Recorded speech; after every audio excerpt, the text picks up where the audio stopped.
Hello, everyone. Hi, Emily. Hi. Lovely to see everybody. I'm going to get cracking because we have hit the 2:30 mark, and I've been waiting all day for this to get you lovely people into my space and working with you. So I'm going to do a bit of an intro, and then we are going to get you on your feet and doing some breathing, doing some stomping, doing some stuff.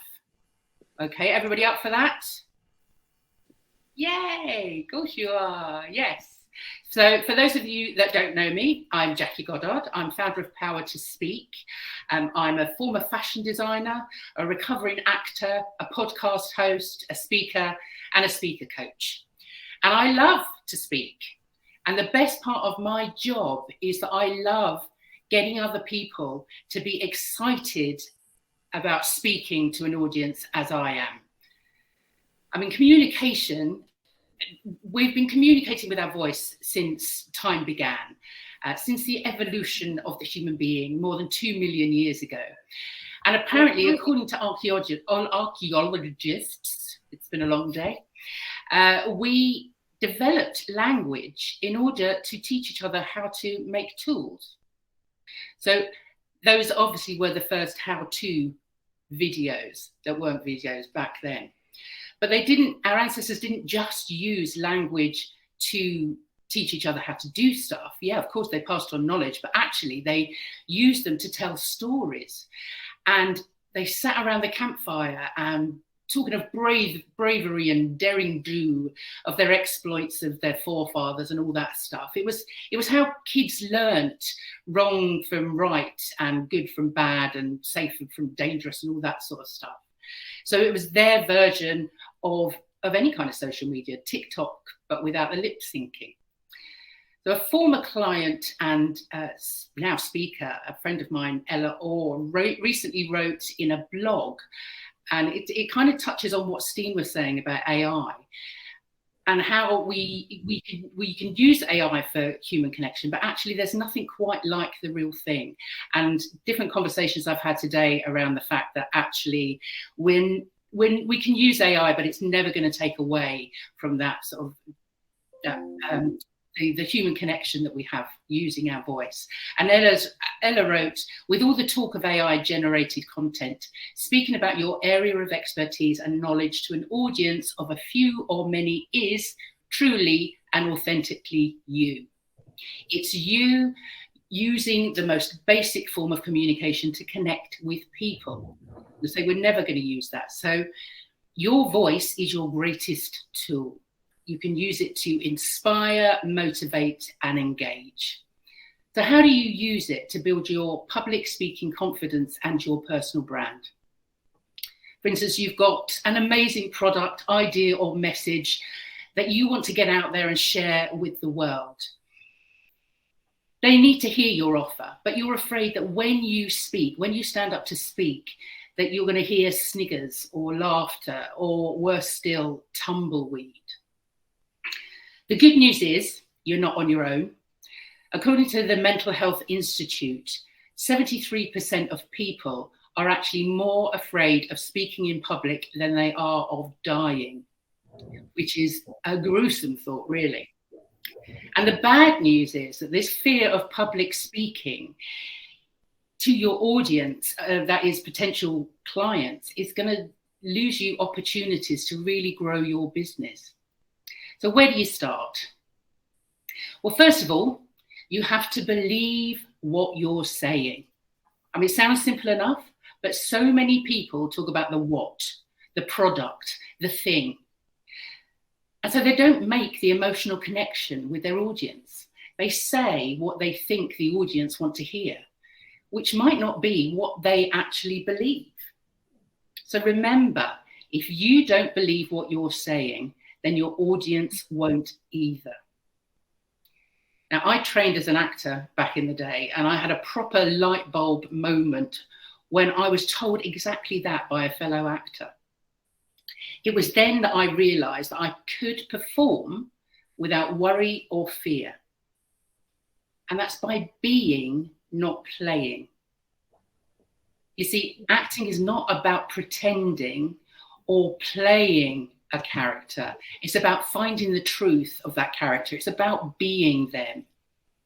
So be sure that what you are saying is the truth of who you are and what you believe.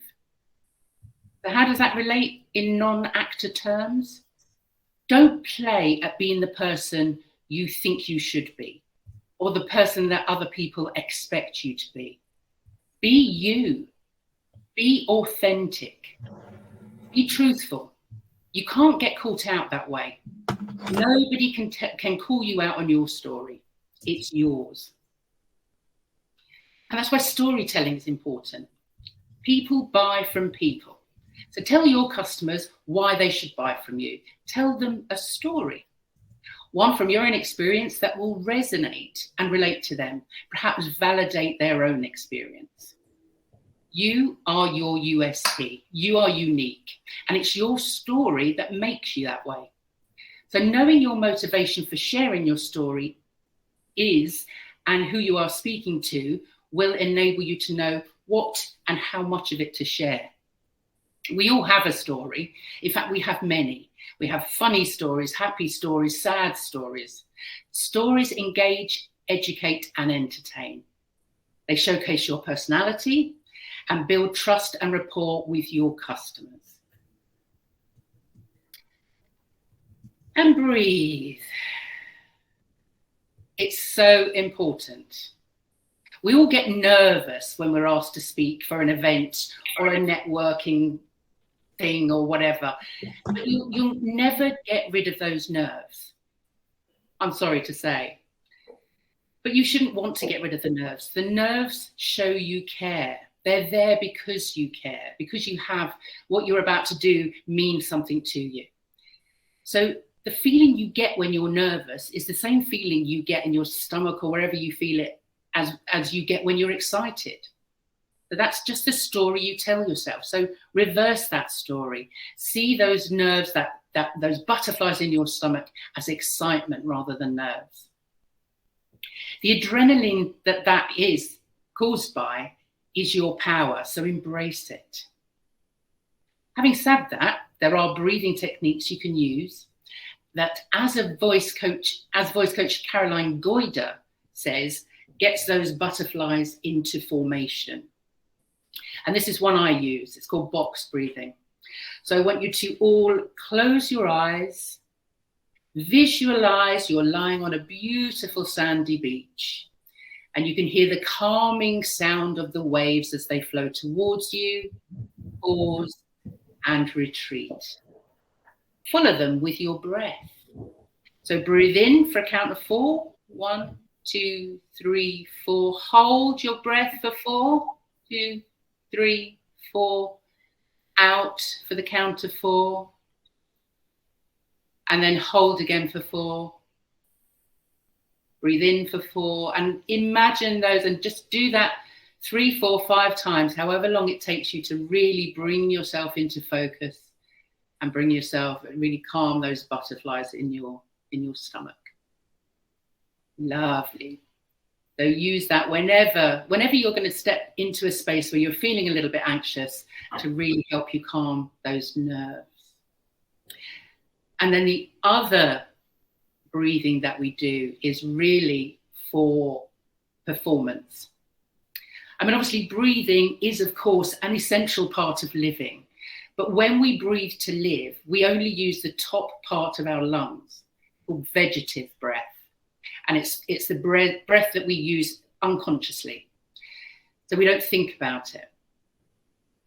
To relax and regulate your nervous system, we really need to learn to breathe deeper, to use the whole of your body, to really give your lungs their full capacity.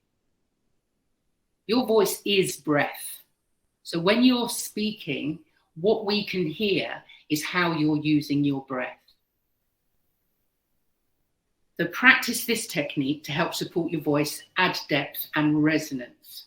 So I'm going to ask you all to stand up. But first of all, let me just give you the science bit. Speech is physical, controlled and supported by muscles, including the vocal cords. Yeah, their vocal cords are muscles too. And like all muscles, they need to be warmed up and exercised regularly.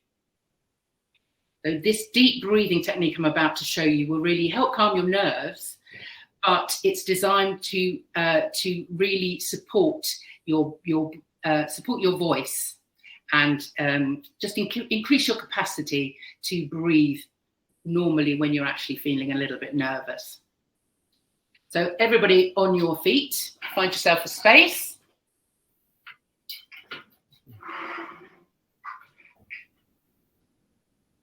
I'm going to ask you to really just relax your shoulders. I mean, you can do this sitting down. I'm not going to force you all to stand up, but just, yeah, have a bit of a shake out. Always good to warm up the body before you're going in to do anything. So roll your shoulders back. Really feel like you're isolating those shoulder blades. Forwards. Good. Shake out your arms. Shake your hips. Shake your booty. Good. Good. Have a chew with your mouth. Get all the muscles in your face working. Good. Mouth really wide. Really small. Really wide. Really small.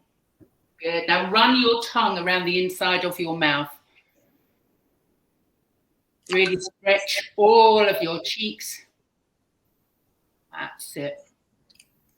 And put your tongue to your nose, if you can, towards your nose and to your chin. That's it. Christoph nearly fell over then. To your cheek and the other cheek. Good. And then just give your face a pat. That's it. Up onto the top of your head. Down onto your chin and your cheeks. Down onto your chest. And give me a big Tarzan. Oh.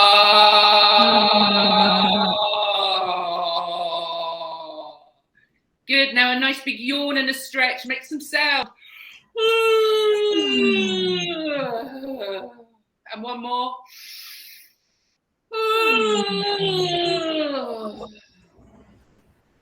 Yeah, don't do this on the side of the stage just before you're about to go on, because, yeah, people will think you're very strange. But these are all things that you should be doing regularly, every day if you can, just to really keep yourself warmed up, warm up your face. Don't sit down. No, I haven't finished yet. So, yeah, on your feet, because this is the breathing part. That part was just to warm up your body. The yawning is fabulous because it really widens your throat, opens up your throat. So the whole idea being that by the time you get to the stage, you are fully warmed up, fully practiced. All of those muscles are exercised, so that when those nerves do kick in, you've got all of those techniques that will really help you to overcome the breathing. And, you know, sometimes when you get on stage, your voice wobbles and stuff like that. This breathing exercise that I'm about to show you will really help that if you practice it regularly. So, again, standing nice and comfortably, shoulders down and relaxed. I want you to take your hands and just touch your middle fingers together. Good. And just put them so that your middle fingers are just sat on your stomach, just below your belly button. Now, the idea is that as you breathe in, and I want you to practice this while I'm speaking, what I'm going to ask you to do is to breathe in to your stomach. So don't use your shoulders at all. Your shoulders shouldn't move. The idea is that you are visualizing blowing up a balloon inside your stomach. And as you're doing that and breathing deeply, you should just feel your fingertips moving apart as your stomach widens below them. So as you breathe in, your stomach should come out, and then as you breathe back in again, your fingers will come back together, and you will feel all of those muscles that we use for your breathing to really kicking in. So we have muscles called intercostal muscles in between our rib cage. So as the diaphragm, which is this called diaphragmatic breath, the diaphragm is like a dome-shaped muscle that is attached to the bottom of your rib cage. So as you breathe in, the intercostal muscles along with the diaphragm, help your cage to come out sideways. So it's almost like a pyramid. So the diaphragm flattens and the intercostal muscles help pull the rib cage out. So then you've got as much capacity as possible to fill your lungs with air. So again, just as I'm speaking, do that for me. Take a nice deep breath in, feel your fingertips move apart, shoulders nice and relaxed. And then as you breathe out, control the air out. Imagine that you're holding the neck of the balloon, so you're controlling the breath as it's coming out, and you can feel your fingers moving back together. And then your abdominal muscles kick in, and they, alongside the other muscles, really help push all of that air up over your vocal cords, which produces the sound. So your diaphragm then goes back up and helps the lungs push all of that air up through your trachea and out over your vocal cords. So just practice that for me a couple more times. So breathe in nice and deeply, and then back out. And then one more time. And then back out. Brilliant. You can practice this more. You can really see this happening. If you lie down on your back with your legs bent so that your back is completely flat with the floor, and you put a heavy book on your stomach, you need to breathe in so that the book actually rises. Then that's when you know that you're breathing into the right place. So this time I'm going to ask you to breathe in when I say so. And on the out breath, we're all going to just drop our mouths open and do an ah sound. Okay, it doesn't need to be loud. Just control the breath out and keep going until you've run out of breath. But don't go any further than that, because that's dangerous, and I am not insured for that. So take a nice deep breath in and out.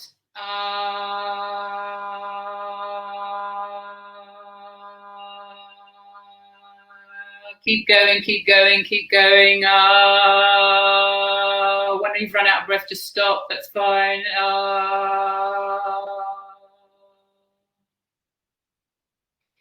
Good. We'll do it one more time. Last time. Nice deep breath in.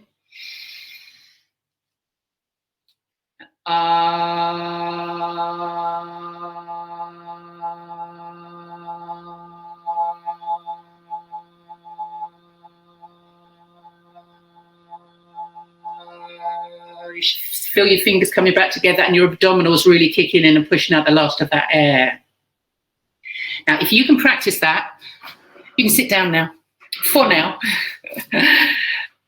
If you practice that a couple of times a week, say, and as you're breathing out, count how long your breath out lasts, how long you can control it, you will see that you'll be able to count further and further and further the more you practice.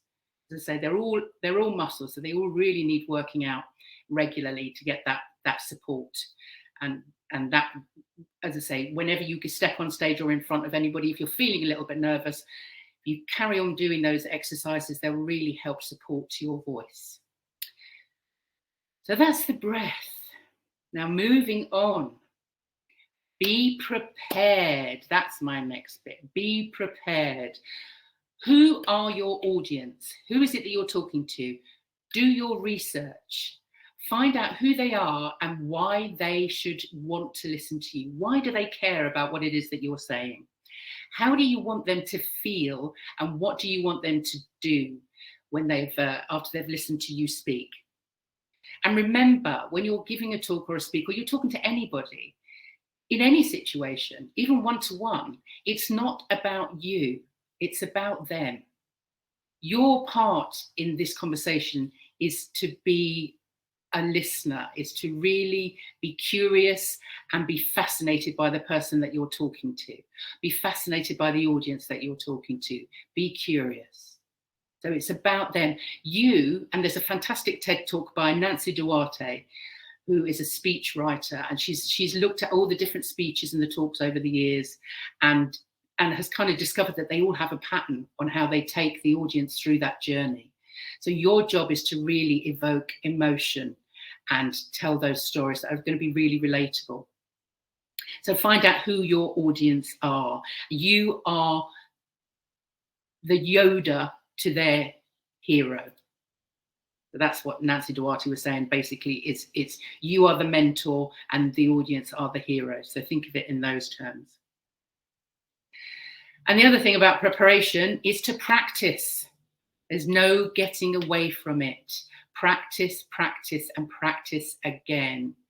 And when you can't practice, or you don't think you can practice anymore, practice again. When you're looking at talking and putting some pitch and tone into what it is that you're speaking about, so that you get that vocal variety.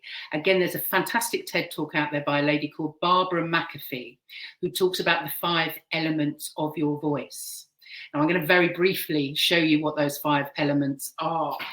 And this is a really good way of, when you've got a talk or a presentation, or even when you're just thinking about having a conversation and connecting with other human beings, this is a really good way to think about how you're using your voice rather than it being kind of monotone.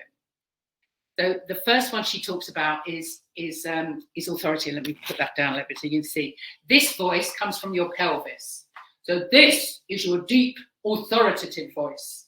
So you would use this if you really want to be credible and thought of as an authoritative voice. So if you want to practice this voice, imagine that you are a caveman walking around in your cave. It's deep. So try that for me. Try that deep voice for me. I am important. Great. I heard that through all of those muted microphones. You sounded fantastic. Very authoritative. So practice that voice. Knees nice and soft. Hips, you know, you're really grounded. It's a really, really well grounded voice. That's your authority. Moving up the body to the next element. This is your gut. This is where your gut feeling comes from. This is you talking from your gut. This is, you know, this fire in your belly. So think of that. This is your passionate voice. So this comes from your belly. Imagine that's your voice comes from there. So you're really passionate about what you're speaking about. It gives your voice a different tone, a different pitch. And then moving up to the heart space. This is where you talk with love and compassion. This is where you feel your voice flowing like water. So when you've got something really important, really intentional to say, you're speaking from your heart. Moving up into the head. And this is a horrible voice because this is really metallic. This is the voice that that I've used as a teacher on several occasions, where you have to cut across a room full of 10-year-olds bouncing off the walls. It's a really high metallic voice. So yes, I wouldn't recommend using that one too often. But then moving up to the last one, number 5, it's an inspirational storytelling voice that comes out of the top of your head. It's the once upon a time voice. It's the I have a dream voice. So that's your kind of inspiration there. Now, obviously, you wouldn't use one of these voices all the way through. So you wouldn't do a talk speaking with your authoritative voice for 20 minutes. Just as you wouldn't use your passion voice for 20 minutes. This is just a few tools that you can kind of go through a talk that you are presenting and work out where you can be authoritative, where you can be inspirational, and where that voice comes from and how you're going to use it. So just in the last 5 minutes, just some extra things that you can do. Once you feel you've nailed your talk, your presentation, once you've got it all there, you've practiced, you've got the pitch and the tone right, you know who your audience are. Once you think you've got there, then do it to somebody. Actually practice in front of a live human being, preferably out loud to somebody that loves you, or if not loves you, likes you a little bit. But just so that you get a chance to get some feedback. If it's somebody that loves you, they're not going to give you horrible feedback, but they might just pick up on something that you haven't picked up on yourself. It will also kind of help a little bit with the nerves. Once you've done it out loud to somebody else, then once it comes to doing it for the real thing, actually you'll find you're feeling a little bit better about doing it. Visualize everything going right. So really sort of visualize in your head that it's all going to be okay. Before you step onto the stage, give yourself that 5 or 10 minutes just to kind of meditate, breathe, do the breathing exercises, go for a walk, do some yoga, just really get yourself into a nice centered space. Give yourself that 5-10 minutes. It's what actors do. Actors have a half an hour call that's actually 35 minutes before the curtain goes up. And that's their time to really get into that headspace. So allow yourself that time, go for it. Amy Cuddy, I don't know if anybody's heard of Amy Cuddy, who is a social psychologist at the Harvard Business School, and she talks about power posing. So really have a think about the power poses that she talks about. One of which is the Superman or Superwoman pose, which is basically one of those. And she says that you need to hold the pose for 2 minutes at least, so that it really kind of gets into you. There's another one called the macho pose, which I wouldn't recommend doing in public because it looks quite arrogant, but it kind of is the hands behind your head, leaning back, taking up space, feet on the table. And then the last one that she recommends is the listen to me pose, which is where you're standing up with your hands on the table, wider than your shoulders, and leaning forward. So all of those are little tips, little techniques that you can use that will kind of get you into that headspace before you step out in front of anybody. So that really is everything I have for you today. There is so much more. But if you wanted to know any more about the 3 Bs, which is believe, breathe, and be prepared, then you can go to my booth and click on the button there, and that'll take you to, I think it's to my email address. So if there's any other anything that you want, I will send you that PDF so that you have that. But thank you very much for being here. And so to wrap up, presenting your story with excitement, confidence, and authority enables you to impact, build your influence and ability to inspire those that matter. If there are any questions, please ask. Let's take yourself off mute and ask a question. We've got literally 1 minute. If not, thank you for being lovely, Jackie, and thank you for the practical session, because if we can feel it in our bodies, we're far more likely to be able to recreate it, I guess, aren't we? Yeah, no, absolutely. And that's it. It is all about feeling it. You know, the more you can do that, the more you can feel it, the more you can go through those steps, the easier it actually is when you are in that real situation.